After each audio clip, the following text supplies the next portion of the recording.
Existem alguns padrões comportamentais e de hábitos que você consegue meio que colocar, que faz parte da maioria dos homens de sucesso na linha de negócios? Sim, tem. Por exemplo, normalmente...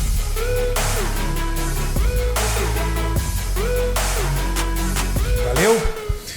Wesley, Diga. veio passear aqui hoje ou veio fazer um podcast também? Eu vim fazer um podcast também.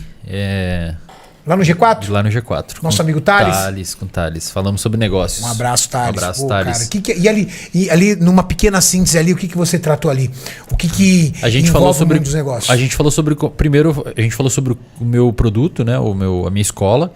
Reservatório de dopamina, que a gente vai mostrar pra galera daqui a pouco. Isso. Aí a gente falou rapidamente sobre hábitos de gestores de sucesso. Assim, a gente trocou uma ideia sobre como que ter uma vida organizada no sentido de saúde física, saúde mental, boas rotinas, entender sobre alerta, sobre sono, sobre a importância de não abusar de psicoestimulante, incluindo cafeína, sobre a importância de você ter uma agenda e deixar sua rotina mais previsível.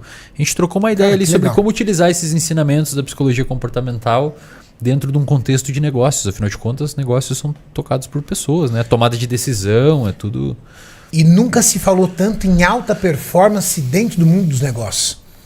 E aí quando você coloca quando coloca a palavra alta performance no mundo dos negócios, é você utilizar de ferramentas, mecanismos e formas para melhorar a sua capacidade produtiva, mental, criativa. Cara, aí a gente está falando de mente. Existe alguns padrões comportamentais e de hábitos que você consegue meio que colocar, que faz parte da maioria dos homens de sucesso na linha de negócios? Sim, tem. Por exemplo, normalmente só para contextualizar a galera que não me conhece, eu sou psicólogo, faço doutorado em neurociências, sou mestre em neurociências, tenho uma clínica com 35 psicoterapeutas, 1.200 pacientes ativos, onde a gente trabalha com psicologia baseada em evidência, que é uma estrutura de decisão clínica pautada no conhecimento científico. E a gente trabalha forte com neurociência, né? Com o estudo de neurociência. E o que a gente vê hoje, para você ter noção, Renato, na clínica a gente faz um levantamento interno da demanda do porquê as pessoas procuram. São 1.200 pacientes ativos. Pensa quantos já passaram. Então é uma base de dados muito forte. Se você tem 1.200 pacientes ativos, no mínimo 15 mil pessoas já passaram pela sua clínica. Isso. E aí só imagina assim, desse número de pessoas que já passou lá, hoje já 30% procuram sem diagnóstico algum. São pessoas que não têm um diagnóstico, não estão em sofrimento psicológico grave. Legal. São pessoas que procuram porque querem melhorar a sua vida. O cara vai mudar de cidade, não sabe se a família vai junto, se não vai. Não é um sofrimento que caracteriza ele num quadro de transtorno mental descrito nos manuais. Mas é um cara que resolveu alguma coisa. Ele tem algum problema dele ali. Muitos empresários. E isso acaba fazendo com que a gente observe de uma forma bastante anedótica. Não é um estudo controlado, mas a gente permite uma observação empírica ali. Um certo padrão entre aquela galera de alto calibre do ponto de vista financeiro. E a gente identifica algumas coisas trocando ideia assim, entre os profissionais. Por exemplo, é comum... inclusive a gente criou um mini manual para os terapeutas para quando eles forem atender grandes empresários. Que legal. Porque a gente entende que o cara não tem tempo, que o cara vai encaixar a terapia no carro. E aí às vezes o terapeuta é meio... não é acostumado com isso, não atendo no carro, só atendo se você estiver em casa, não vou fazer uma call com você com o seu motorista perto. Cara, o cara não tem tempo nem para fazer xixi, tem que tentar se encaixando ali do jeito que dá. Cara, se eu te falar que hoje... Você sabe que horas foi a minha primeira refeição, Gílio? Hoje foi às quase 13 horas da tarde. Você estava em jejum até as 13? Não deu tempo. É isso, cara. Como é que tu vai encaixar uma terapia? A primeira coisa que tu vai desmarcar vai ser a psicoterapia, num dia como hoje. Certeza. É a primeira, do teu índice... Primeira coisa que tu vai tirar fora. Eu ia tirar fora. Exato. Então a gente tenta ensinar os terapeutas que entram na clínica a já entender que um cara desses, uma mulher, um cara desses pode chegar e tu tem que ter um nível de jogo de cintura diferente, porque devido à minha exposição e tal, muita gente procura, incluindo pessoas, a gente tem vários valores de sessão lá e tem pessoas que procuram por conta disso, né, pelo network e tal. Mas voltando à sua pergunta, padrão, todos aprendem, sempre estão aprendendo.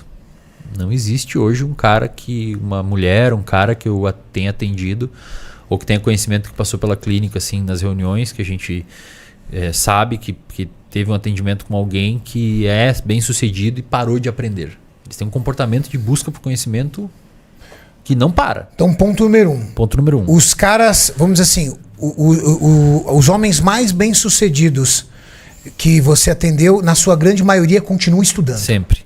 Legal. Aprendendo. Não necessariamente conteúdo acadêmico, Não. mas gestão, internet, o boom da internet, aplicativos. Um livro, um Eles artigo. continuam, cara. Continuam.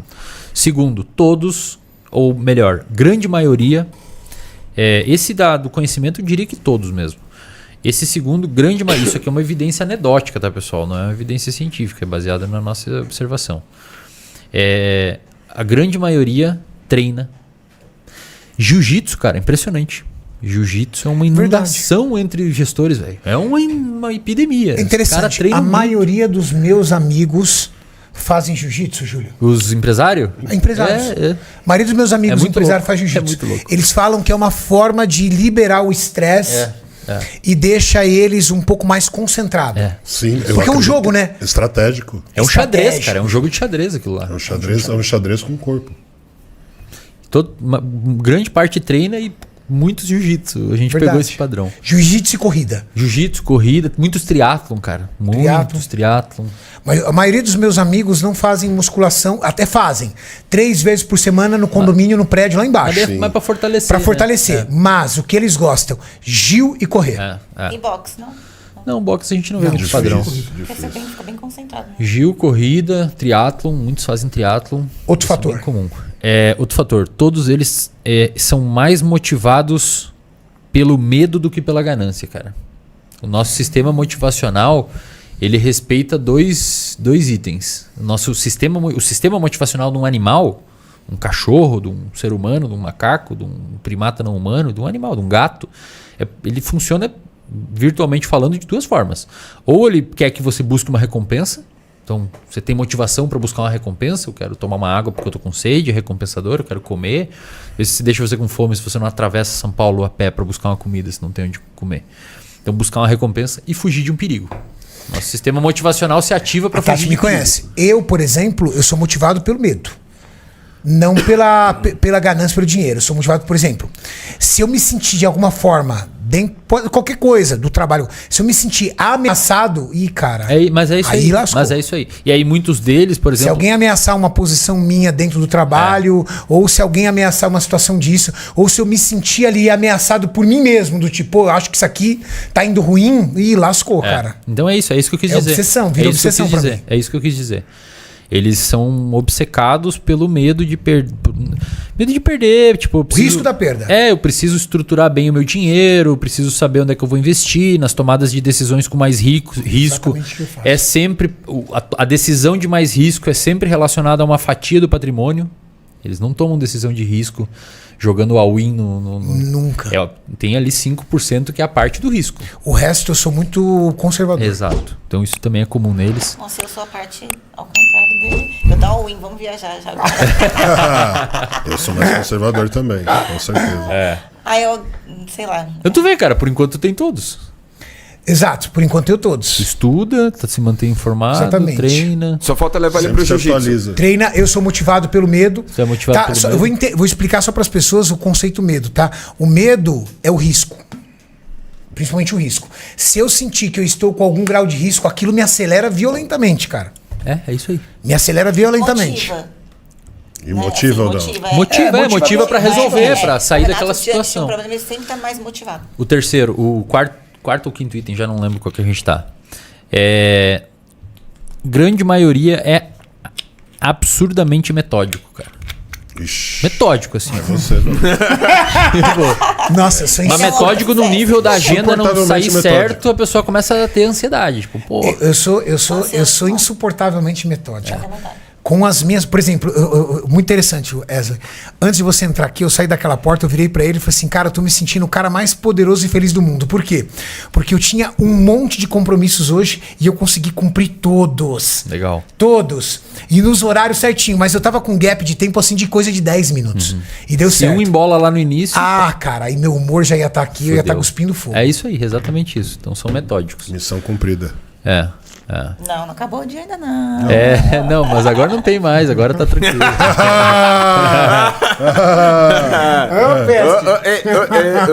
Tem cardio hoje. Tem cardio hoje. O que mais, cara? Tinha uma vez que eu tinha feito uma lista, velho. Eu tentei. Ah, mas só esses padronizar. pontos são muito interessantes. Não, mas tinha mais, cara. Tinha mais. Eu fiz uma vez uma lista sobre isso. Eu quis meio que. Eu deixei salvo. Tá lá em casa, em algum arquivo meu lá, eu guardei isso. Eu quis caracterizar uma pessoa que eu. É que, cara, Essas pessoas é um são- laboratório, velho. Sim. Enorme, tá ligado? Essas pessoas são pessoas que têm mania também? Como assim? Mania, tem algum tipo de mania? O Renato já limpou 4 vezes a mesa, por exemplo. Tipo isso? E não tem nada. Ah, tem. Eu já cara. limpei a mesa Tem, 4 vezes tem. e daqui a pouco eu vou começar a alinhar as coisas. Tem, com certeza. Aí tá vendo uma sombra que tem aqui, ó? Aham. É muito louco, eu vou colocar assim, ó. Mas isso aí entra no metódico. Ah, é no metódico isso? Metódico. Gosto Pra você Ó, por seria o exemplo, que a Tati isso, colocou Júlio? aqui, aí eu vou botar aqui, Não, tá mas eu vendo? vou ver Tem um como, protetor. filho, deixa Então isso. aí eu vou colocar aqui, ó. A outra vez que a gente fez um podcast, tava assim pra um lado, tu pegou no meio do podcast e eu vi isso. Você viu? Eu achava que eu era meio louco, é normal isso aqui, Não, então? é normal, Ufa. normal.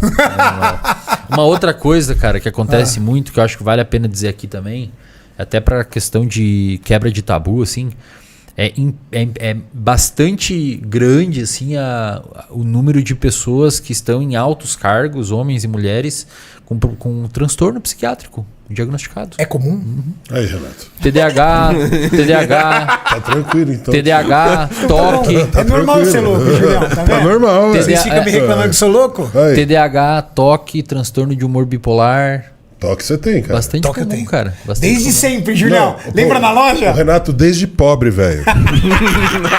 da época que ele andava DT fedendo gasolina. Cara, ele chegava na loja todo dia, meio-dia, ele ia no mesmo produto, ver se o produto tava virado. É se o verdade. produto... Eu trabalhei com ele. Eu alinhava todos Ele os alinhava. rótulos, alinhava ele, enfileirava e eu margeava ele na base da prateleira. Aham, O Edson perfeito. falava, ele vai Todos. chegar. Ele vai chegar. Só que é o seguinte, mas eu também tenho uma coisa legal. Eu não reclamo das pessoas não fazerem. Eu vou lá e vou fazendo. Eu não chegava e falava, pô, vocês não arrumaram. Não, eu vou lá arrumando. Mas tu conseguiria... Pra mim é terapêutico. Mas tu conseguiria... Claro que é. Tua ansiedade aumenta na hora que tu vê aquilo, né? É terapêutico. Mas tu conseguiria conviver com aquilo lá torto? Sabe, ele Não, convive não, eu comigo? ia arrumar. Não, ele Não, mas tu ele conseguiria muda. conviver se precisasse, assim, ficar ali na Consigo. loja? Tu iria Consigo. conseguir fazer uma reunião, não ia ficar Por olhando exemplo. pra aquilo? Não, eu consigo. Por exemplo, a Tati ela é muito desorganizada. Só que casamento é uma negociação. Então eu aprendi a não me importar com as desorganizações dela. Salvo se eu tiver ali, por exemplo, um pouco mais irritado.